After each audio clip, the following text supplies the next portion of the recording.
Welcome to World History in the West. The topic for this week is the postmodern era. Please keep in mind the following central question as you progress through the material of the week. Was the substantial economic growth of the West the most essential factor in defeating communism? Hope for a new future. Following World War II, there was great hope for lasting peace. However, challenges to Western democracy would continue in the form of communism. The wartime alliance of democratic countries with communist Russia was always a marriage of convenience, focused on the defeat of the Nazis. With the war over and the Nazis defeated, the divide between the West and communism became very evident. Efforts would be made to resolve disputes in a peaceful manner, but the threat of nuclear war still loomed large. Lecture contexts. Where? Europe, Africa, and Asia. When? 1945 to 1991. Lecture topics. The Cold War, conflict in the Middle East, decolonization, and economic growth. The central question of the week. Was the substantial economic growth of the West the most essential factor in defeating communism? The broader picture. The postmodern era would begin following World War II and extend past the turn of the millennium. The Cold War would happen concurrently during this time frame and come to an end in 1989 with the fall of the Berlin Wall. The United Nations. New hope for peace came in the form of the United Nations. Established in 1945 at the San Francisco Conference, the United Nations was structured in a very different manner than the failed League of Nations that preceded World War II. The new structure would include the General Assembly, Security Council, Secretary General, and many subject-specific agencies. The Security Council in 1945 included the Republic of China, France, the Soviet Union, the United Kingdom, and the United States. The creation of Israel. The memory of the Holocaust was still very fresh after World War II. Many Jews who survived had no home to return to and opted to immigrate to Palestine, the ancestral home of the Jews. In 1947, the United Nations officially approved the creation of the new state of Israel. Over the years, there would be repeated conflicts between Israel and its neighbors, focused on the territories of the Sinai Peninsula, the Golan Heights, the West Bank, and the Gaza Strip. In addition, the rights of Palestinians within Israel would also need to be addressed. Conflict in the Middle East. The creation of the State of Israel by the United Nations caused unrest within the Middle East. Most Arab nations opposed the UN resolution, and several wars resulted. In 1949, Iraq, Syria, Egypt, and Lebanon attacked Israel. These Arab nations refused to recognize the State of Israel. In 1956, the Suez Crisis took place. This conflict revolved around Egypt's leader Abdel Nasser taking control of the Suez Canal from the French and the British. In 1967, the Six-Day War started. Syria, Egypt, and Jordan attacked Israel. They were soundly defeated by the Israelis. Israel would occupy the Golan Heights, the West Bank, and the Sinai Peninsula. In 1973, the Yom Kippur War took place. Neighboring nations completed a surprise attack on Israel during this religious holiday. Israel was initially stunned by the attack, but counterattacked, driving out enemy forces. Decolonization. World power was shifting, and the time of vast European empires was coming to an end. Decolonization is the process of granting independence to former European colonies. The process took place from 1945 to 1974. Some European countries willingly granted independence, while others resisted and ultimately failed. The process of decolonization would differ for each European nation. Following independence, the power vacuum in many African countries was filled by autocratic leaders like Idi Amin, Muammar Gaddafi, and Robert Mugabe. The decolonization of Africa. Britain did not resist decolonization. Belgium decolonized very quickly, and this led to a lack of stability in its former colonies, most notably Rwanda in 1994. France resisted independence in Indochina, but eventually left the region. The Dutch granted Indonesia independence following a brief war. The Portuguese resisted the longest, hanging on to some of their colonies until 1974. The Marshall Plan. One of the greatest challenges after World War II was how to prevent Western Europe from adopting communism. Much of Europe was still recovering from the physical damages of World War II. In 1947, American Secretary of State George C. Marshall announced a massive influx of cash and supplies to Europe to fast-track reconstruction. This was also known as the European Recovery Plan. The goal was to quickly bring Western Europe back into the world community. This assistance was also offered to West Germany and was in direct contrast to the approach employed following World War I and the Treaty of Versailles. The Cold War, 1945 to 1989. The hope for peace following World War II faced a major challenge with the start of the Cold War. The US and her allies in Western Europe and Canada formed the North Atlantic Treaty Organization, known as NATO, while the Soviet Union countered with an alliance of Eastern European countries, known as the Warsaw Pact, and an economic aid package organized by the Council for Mutual Economic Assistance. The goal of the US government was to contain communism wherever it was. This was named the policy of containment. The Soviet Union sought to spread communism and would contribute to the wars in Korea and Vietnam. NATO versus the Warsaw Pact. This map details the alignment of the two alliances. The countries that were liberated from the Nazis by the Russians would be transformed into satellite states of the Soviet Union. Several countries would remain neutral, most notably Austria, Switzerland, and Finland. Early events in the Cold War. In 1945, the division of Berlin between Russian and Allied forces became the focal point after the war. In 1948, the Berlin blockade ensued as Stalin attempted to prevent Western aid from getting to West Berlin. His plan failed. The nuclear arms race of the early 1950s would heighten tensions. In 1953, Stalin's death resulted in a power struggle within communist ranks. Nikita Khrushchev would emerge as the new leader. In 1961, the Berlin Wall was built to prevent people from escaping communism. And in 1962, the Cuban Missile Crisis brought the world to the brink of nuclear war before the Russians finally backed down. Communism in Asia. The West not only battled communism in Europe, but also in Asia. Following the occupation and rehabilitation of Japan, there was hope that American presence in Asia would limit the spread of communism. The American government under President Harry Truman developed a policy of containment as a strategy to limit the spread of communism. However, communism still took root, most notably in China, Korea, and Vietnam. The Chinese Revolution. Various Chinese political factions had worked together to defeat the Japanese during World War II. Large areas of China, most notably Manchuria, had been under Japanese occupation during the war.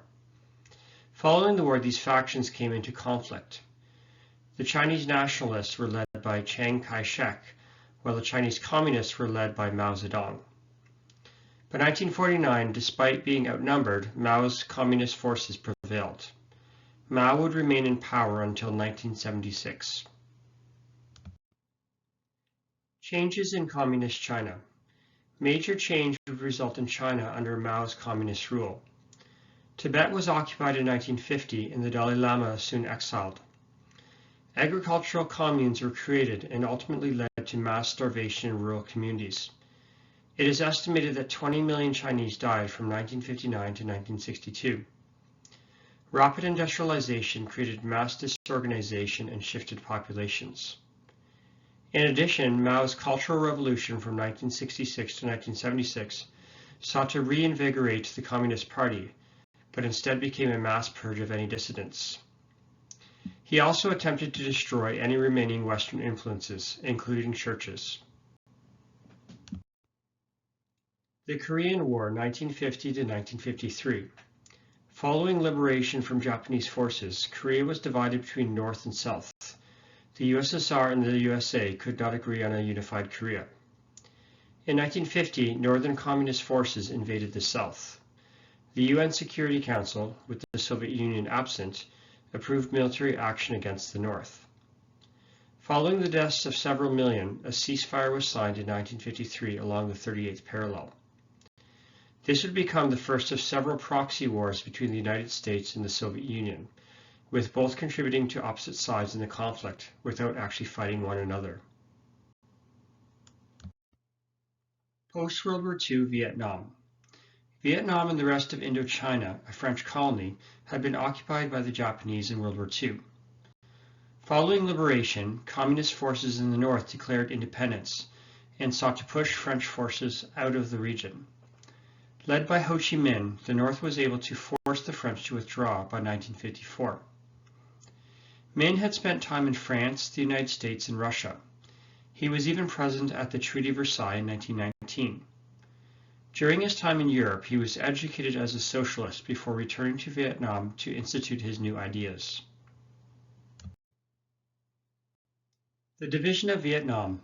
Following French withdrawal, Vietnam was divided into the Communist North, known as the Democratic Republic of Vietnam, despite not actually being democratic, and the Democratic South, known as the State of Vietnam. In order to prevent the spread of communism, American forces contributed resources and expertise in the South during the 1950s. This was a result of the American policy of containment, mentioned earlier. Eventually, the Americans would become heavily involved in the conflict. The Vietnam War.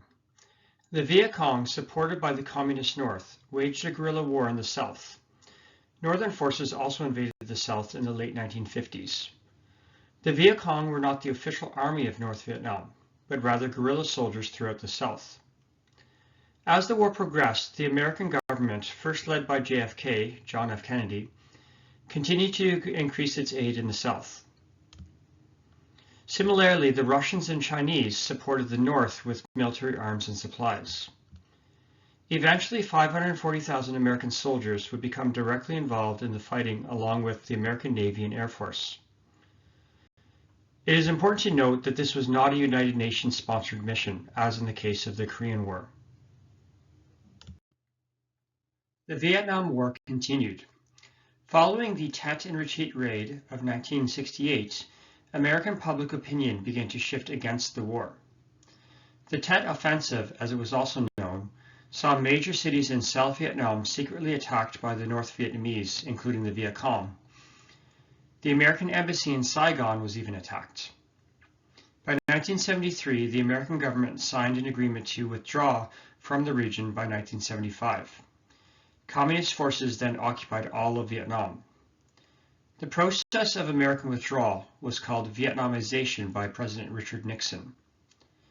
This was viewed as a major setback in the fight against communism worldwide. Communism in South America. The Americans also sought to defeat the growth of communism in South America through subversive means. The CIA successfully organized government coups in nations that adopted communism. Guatemala, 1951.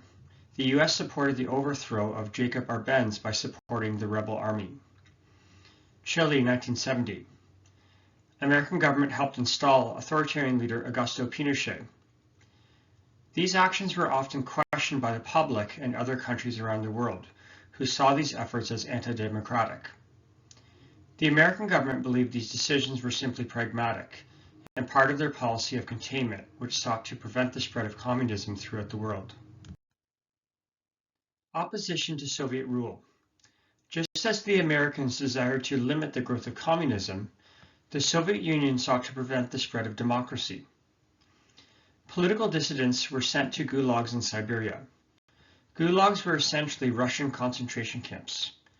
In his book, The Gulag Archipelago, Alexander Solzhenitsyn vividly recounts his own experiences in the camps, as well as those of others. The level of brutality was astonishing. Some satellite states did attempt to overthrow their Soviet-appointed leaders. Neither were successful. Hungary, 1956. The government in Budapest was overthrown briefly before Russian tanks rolled in to crush the uprising. Czechoslovakia, 1968.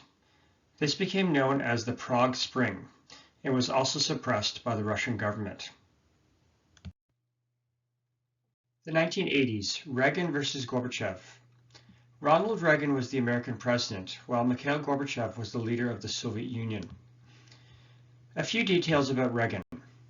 Reagan deployed SRBMs, short-range ballistic missiles, in Western Europe, attempted to create a missile defense shield around North America, known as the Star Wars program, and believed in firmer opposition to the USSR. He was a well-liked president. Mikhail Gorbachev was not an extreme communist leader like those of the past. He instituted two important economic and social reforms. Perestroika was focused on reforming the economy, while Glasnost promised greater intellectual freedom for the Russian people. In 1988, he held free elections. By 1989, the Berlin Wall would fall, signifying the end of the Cold War. The fall of the USSR. In 1988, free elections were held in the USSR, and the communists lost control. In November of 1989, the East German government allowed free transit between East and West Berlin. The decision was actually made in error and was intended to happen over a longer period of time. Instead, East Berliners rushed through gaps in the wall to visit West Berlin. This was a major world event which signified the end of the Cold War. From 1989 to 1991, each of the former Soviet satellite states declared independence. Initially, the new name for the region was the Commonwealth of Independent States, but soon after it reverted back to Russia. The Cold War was finally over. The Golden Age. The time from 1945 to 1973 has been called the Golden Age of Western capitalism. The economic approach during this time focused on three key things. Promote the global economy. It was believed that a strong world economy would prevent the rise of another Hitler and also deter countries from adopting communism. A mixed economy. The government took greater control over the economy and was more likely to intervene as compared to the past. Development of the welfare state. Social assistance programs were developed across Western Europe to help the lower levels of society. However, this would increase national debt and contribute to higher levels of dependency in the future. The 1970s would see the economies of the West begin to falter. The oil embargo of 1973 by Arab nations against the United States increased energy and transportation costs for many. Changing economic policies. John Maynard Keynes was a British economist for the first half of the 20th century. He believed that during an economic crisis, a government should intervene to create work, lower interest rates, and stimulate the economy. By the 1970s, the Keynesian model had proven ineffective. As a result, there was a push towards more of a pure capitalist approach. This was promoted by neoliberalists, who believed government should interfere less with the economy. Government assistance, namely welfare, created more future debts. Taxes needed to be cut and government spending put under control. And greater support for business needed to be instituted to create jobs. Two key Western figures promoted this neoliberal approach to economics. They were Margaret Thatcher, Prime Minister of Britain, and Ronald Reagan, the American president. The Asian economies. During the 1980s, Asian economies began to grow significantly and influence the world economy. The Asian tigers led the way and included Japan, South Korea, Hong Kong, Singapore, and Taiwan. Their growth was a result of low inflation, government intervention, no interference from labor movements, and a strong focus on exporting. The quality of life in these countries would soon be comparable to that of Western countries. These countries also modernized more quickly when compared to communist China. The European Union. The origins of the European Union started in 1951 with the creation of the European Coal and Steel Community. This included France, West Germany, Belgium, Luxembourg, the Netherlands, and Italy. In 1957, the European Economic Community was created. Trade increased by 73% between participating countries. In 1968, the EEC removed tariffs.